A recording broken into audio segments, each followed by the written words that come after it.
मुझसे ये नहीं होगा यार, I don't have the motivation. झूठ।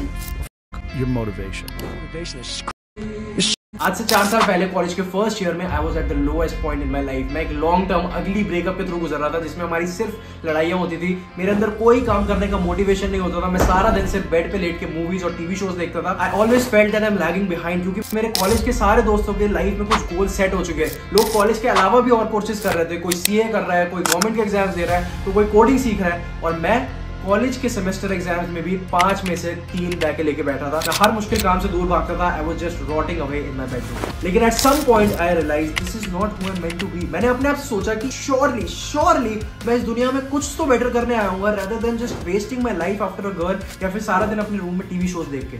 fear is never reaching your potential. Always falling short, always quitting before you're done, always procrastinating. एक वो दिन था और एक आज का दिन है। I've grown my channel from 100 subscribers to 60,000 subscribers, all while still studying for my college exams, and above all, side by side scoring 90+ percentile on one of the most difficult exams, the CFA.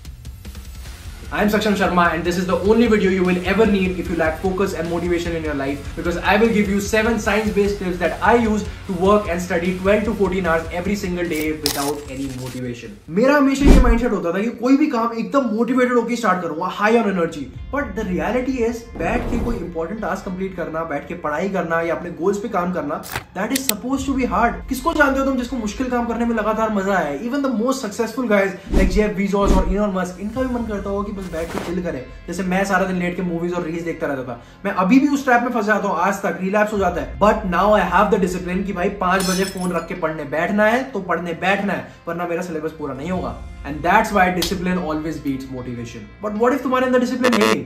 Good question, लेकिन मेरे पास इसका भी solution है। Here's where I'd like to introduce you to neurologist Andrew Huberman। एक recent study सामने आई है जिसमें पता चला है कि हमारे ब्रेन में एक ऐसा पार्ट होता है जो जितना ज्यादा बड़ा होगा उतनी ही ज्यादा हमारी विल पावर होगी और उतना ही ज्यादा हमारा डिसिप्लिन होगा। And the best part is there is a very easy way to grow this part naturally, easy-ish। And Andrew Huberman और डेविड गॉगिंस ने इसको परफेक्टली कैप्चर किया अपने रिसेंट पॉडकास्ट में। Listen to this. But there's a brain structure called the anterior mid-cingulate cortex. When people do something they don't want to do, like add 3 hours of exercise per day or per week, or when people who are trying to diet and lose weight resist eating something. Right. When people do anything that they, and this is the important part, that they don't want to do, this brain area gets bigger. Yep. The anterior mid-cingulate cortex is smaller in obese people. Mm-hmm.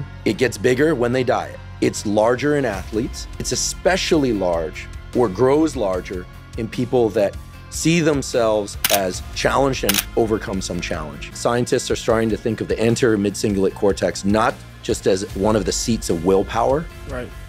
but perhaps actually the seat of the will to live.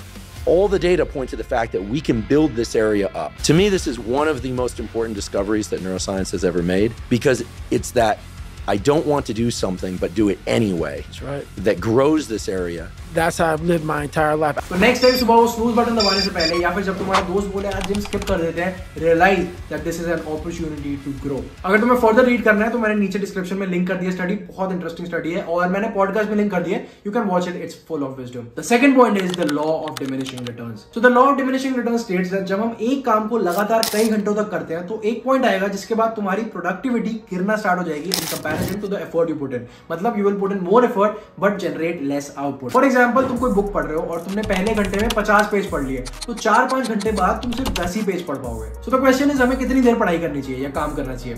So according to most studies 2 से 4 घंटे का session is the perfect duration for most of us, क्योंकि उसके बाद you fall into what is called the state of attention deficit, जहां पे तुम्हारा दिमाग फ्राई हो चुका है and it is just rejecting any more information. So the best way is to assign an hour or 2 hour long durations to different things, और बीच में 15 से 30 मिनट के ब्रेक्स, ताकि you can return to work with peak focus again. For example, I have to study for CFA plus work on videos, तो मैं अपने पूरे दिन का शेड्यूल इस तरीके से लिख लेता हूं, and I make sure to not do the same task for too long so I can avoid low output periods. मैं 1 से 2 घंटे फोकस काम करता हूं और फिर 15 से 30 मिनट का break. And this perfectly slides us into the third method that I follow, deep work slash focus sessions, जो आई थिंक उन लोगों के लिए बहुत बेनिफिशियल होगा जिनको लॉन्ग आवर्स बैठने की आदत नहीं है। 10 मिनट काम करते ही आपको लगता है अब तो 1 घंटे की ब्रेक की जरूरत है। मेरा पूरा दिन ही फोकस पीरियड में डिवाइड रहता है। मैं एक टाइमर लगाता हूं, अपना फोन स्विच ऑफ करके दूसरे रूम में रख देता हूं और एक टास्क लेके बैठता हूं जो मुझे उस पीरियड में कंप्लीट करना ही करना है, वरना मैं वहां से नहीं उठूंगा। अब वो चाहे एक फुल वीडियो एडिट करना हो सकता है या फिर पोर्टफोलियो एंड इक्विटी की एक रीडिंग कंप्लीट करना हो सकता है। इवन नाउ जब मैं वीडियो की स्क्रिप्ट लिख रहा हूं, hi this is me from the past, even जब मैं वीडियो की स्क्रिप्ट लिख रहा हूँ, यहाँ पे मेरे फोकस पीरियड चल रहे हैं, इसमें मुझे पता चल रहा है कि 1 मिनट का फोकस पीरियड बचा है मेरा,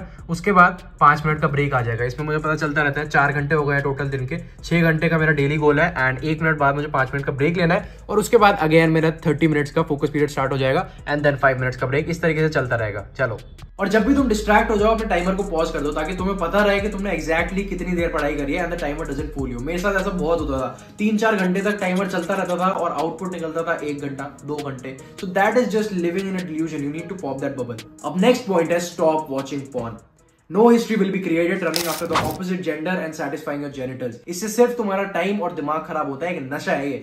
और अगर नशा करना ही है ना तो किसी बड़ी चीज का करो। ये छोटे मोटे नशे में कुछ नहीं रखा। बड़ा नशा जैसे गोल्स का नशा, पर्पस का नशा। A study proved that the effect of porn addiction on our brains, especially on teenagers, is so drastic that it can cause our learning ability to drop, can lead to memory problems and poor decision making. Now, the fifth science-based approach that completely stopped my procrastination was to understand and utilize the Parkinson's law. So, the Parkinson's law basically states that work will expand to fill the time allocated to it. So, for example, मेरे साथ ऐसा बहुत होता है and I'm sure तुम्हारे साथ भी होता होगा। जैसे मुझे कॉलेज से कोई असाइनमेंट मिला और उसके लिए 1 हफ्ते का टाइम दिया गया है, तो मैं स्लो काम करूंगा और उसको लटका के 1 हफ्ते में कंप्लीट करूंगा। लेकिन अगर डेडलाइन कल की है और हमारे पास सिर्फ 4 घंटे बचे हैं तो हमारा वर्क रेट तेज हो जाएगा और हम उसको 4 घंटे में कंप्लीट कर देंगे।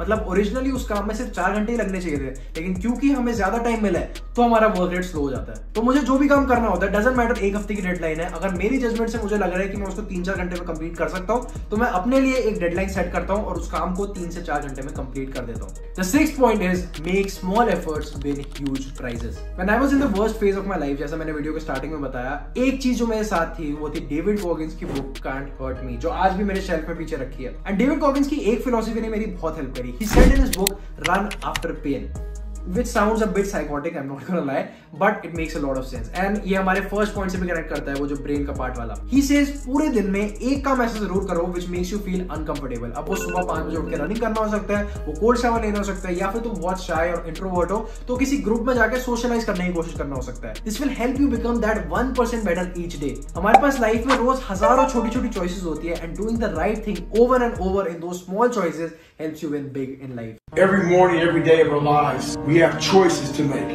You have the choice to stay in bed, to say, forget it, I'm not going to work out today, or forget it, I'm not going to work hard today. You always have a choice every single day of your life. Yesterday, I made the choice to get up early and run. Today's another day. Today's another day that I'm faced with another choice to make. I'm making the choice again to put my shoes on early in the morning and get active again. And the last point is handling boredom. हमने अपने पूरे दिन में जो छोटे छोटे breaks allot किए हैं 15 से 30 मिनट के, अगर तुम उसमें सीधा अपने फोन पे टूट पड़ोगे and you start scrolling mindlessly, तो तुम अपने ब्रेन को इतना ज्यादा ओवर स्टिमुलेट कर लोगे कि उसके बाद पढ़ाई जैसी एक स्लो एंड बोरिंग चीज पे फोकस करना बहुत डिफिकल्ट हो जाएगा, क्योंकि your brain will constantly look for more stimulation and that's how you keep getting distracted. अपने ब्रेक्स में ऐसी चीजें करो जो तुम्हारे माइंड को ओवर स्टिमुलेट ना करें बल्कि रिलैक्स करें, like solving puzzles, going for a walk, doing your maximum pushups. मैंने रिसेंटली वीडियो बनाई है 6 productive things you can do when you are bored. You can watch that and implement those. And क्योंकि तुमने ये video यहाँ तक देखी है, तुम्हारे लिए एक bonus point, some tricks and hacks you can use to instantly increase your focus. The best thing is अपने फोन को ग्रे स्केल में डाल दो। मेरा फोन हमेशा ग्रे स्केल में रहता है। जब इसमें कुछ कलर्स ही नहीं होंगे तो ऐसी बोरिंग और डिप्रेसिंग सी चीज किसको यूज करने का मन करेगा। Our mind is attracted to colors. In fact हमारे माइंड पे इतना ज्यादा इफेक्ट पड़ता है कलर्स का, अगर मैं इस वीडियो को भी ब्लैक एंड व्हाइट कर दूं तो तुम्हारा इंटरेस्ट खत्म हो जाएगा। Another hack is adventure studying. हो सकता है तुम वही सेम रूम, वही सेम लाइब्रेरी में पढ़ के पक गए हो, तो change of environment will positively affect your productivity. किसी भी पार्क में जाके बैठ सकते हो या स्टारबक्स में बैठ सकते हो जहां पे तुम्हारे लिए एक नया एनवायरनमेंट हो। Just make sure it's not too distracting. And that is it for this video. अगर वीडियो पसंद आई हो तो एक कमेंट जरूर छोड़ के जाना एंगेजमेंट के लिए, और अपने सारे दोस्तों के साथ शेयर करना जिनके एग्जाम्स में ये प्रोडक्टिविटी टिप्स काम आएंगी।